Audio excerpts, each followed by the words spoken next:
O tema que está em voga, que acho que é o objeto principal aqui do bate-papo de hoje, é justamente a emenda constitucional que foi aprovada no ano passado, que vai repercutir, não fizeram a incidência e poderiam fazer já a aplicabilidade em 2018, na campanha de deputado federal, estadual, senadores, mas não fizeram, né? Guardaram essa grata surpresa aí para vocês, né?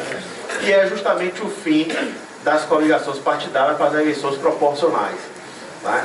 E aí, só para trazer um pouquinho de conceito, no Brasil a gente adota os dois sistemas de eleição: a eleição majoritária, que é aplicada para cargos majoritários e, no caso, do Senado Federal, e o sistema proporcional, que se aplica para vereadores, deputado estadual, distrital e federal. No sistema majoritário, por óbvio, aquele candidato que atinge o maior número de votos automaticamente é eleito. No sistema proporcional, tem a questão do coeficiente eleitoral, que, na grande maioria das vezes, a junção de partidos fazia com que se elegesse dentro daquela coligação, mas que isoladamente poucos são, quando você vai analisar as votações nominais de cada um dos deputados, dos vereadores eleitos, poucos são aqueles que conseguem atingir o coeficiente eleitoral suficiente por si só, né, sem a ajuda dos companheiros de chapa, seja partido, seja coligação, para atender o coeficiente e ser eleito por voto próprio, né? E isso preocupa porque a gente não vê ainda os partidos se mobilizando para fortalecer o partido, porque antes você só precisava fortalecer a sua coligação. Então você trazia 3, 4 partidos fortes, que teriam pessoas para alavancar a candidatura, né? E hoje você precisa que essas pessoas que estão para alavancar as candidaturas, as eleições, as pessoas que estão de fato disputando, estejam juntos no partido, porque aquele partido vai estar isolado, vai estar só. Você não tem mais a possibilidade de se coligar. A coligação ainda existe. A eleição majoritária continua a possibilidade de coligação, porque vai repercutir na questão de tempo de rádio, de TV, esses outros reflexos, mas que não na questão da votação, né? Então, para a eleição proporcional, não tem mais essa possibilidade. Mas os outros colegas aqui na mesa vão adentrar um pouco mais, vão trazer exemplos práticos, né? E por que surgiu isso? Surgiu não só foi o que se chama efeito Tiririca, né? Lá em São Paulo, Tiririca teve 1 milhão de fração de votos e trouxe 5 deputados, mas isso já é coisa antiga. O pessoal fala muito de Tiririca, mas teve Enéas há 20 anos atrás, que teve 1.500.000, trouxe deputado federal em São Paulo com 500 votos. Muitos dos senhores aqui tiveram mais de 500 votos para ser eleger vereador nos seus municípios, mas em São Paulo estivemos há, se não me engano, 20 anos atrás, quando o Enéas ainda era vivo, deputado federal do maior colégio eleitoral do país, eleito com 500 e tantos votos, né? Então isso demonstra não sei o acerto da legislação nova, não sei exatamente, porque é algo novo, a gente tem que vivenciar isso na prática, mas mostra a necessidade de repensar o sistema, né? Sempre quando tem as discussões na Câmara dos Deputados, no Congresso, se levanta diversas formas de eleição, lista fechada, lista aberta, voto distrital, dividir o Estado por distritos, e cada distrito eleger os seus representantes.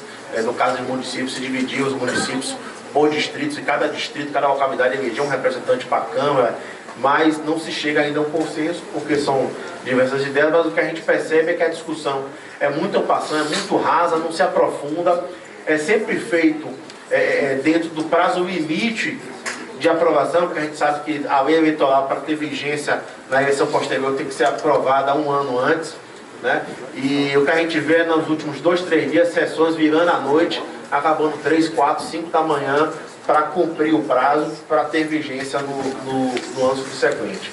Então, o que a gente chama a atenção é justamente isso, a necessidade de fortalecimento dos partidos.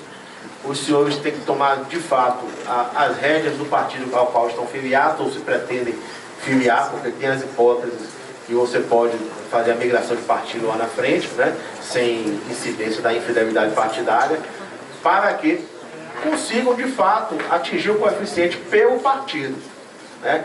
E lembrando que, além do coeficiente do partido, existe o coeficiente individual. Então, se em determinado município um candidato a vereador atingir um quantitativo de votos que porventura pode trazer um segundo, este segundo tem que ter no mínimo 10% daquele coeficiente eleitoral. Ou seja, se no município X tem 10 vagas e 10 mil votos válidos, a cada 1000 vagas, a cada 1000 votos conquistados pelo partido, traz uma vaga. Mas digamos que determinado partido tem um candidato puxador de votos que tenha 3 mil votos. Então, a princípio, podemos dizer que esse partido teria 3 vagas. Mas se o segundo e terceiro colocado do partido não tiver 10% do coeficiente, que no caso seria 1000, ou seja, se tiver o segundo e terceiro colocado com 10, 20 votos, tem uma segunda regra que pode fazer com que o partido não carregue o segundo e o terceiro candidato. Então, isso é importante justamente chamar a atenção da necessidade de fortalecer o partido, né? E o partido na base de vocês, tá? Um outro ponto que a gente chama a atenção, que a gente tem visto muito, na resolução das eleições agora de 2018, tem uma previsão genérica de que todos os diretórios e comissões municipais, apesar da eleição ter sido estadual e federal, tem a previsão de que todos os diretórios e comissões municipais deveriam prestar conta dos gastos de campanha.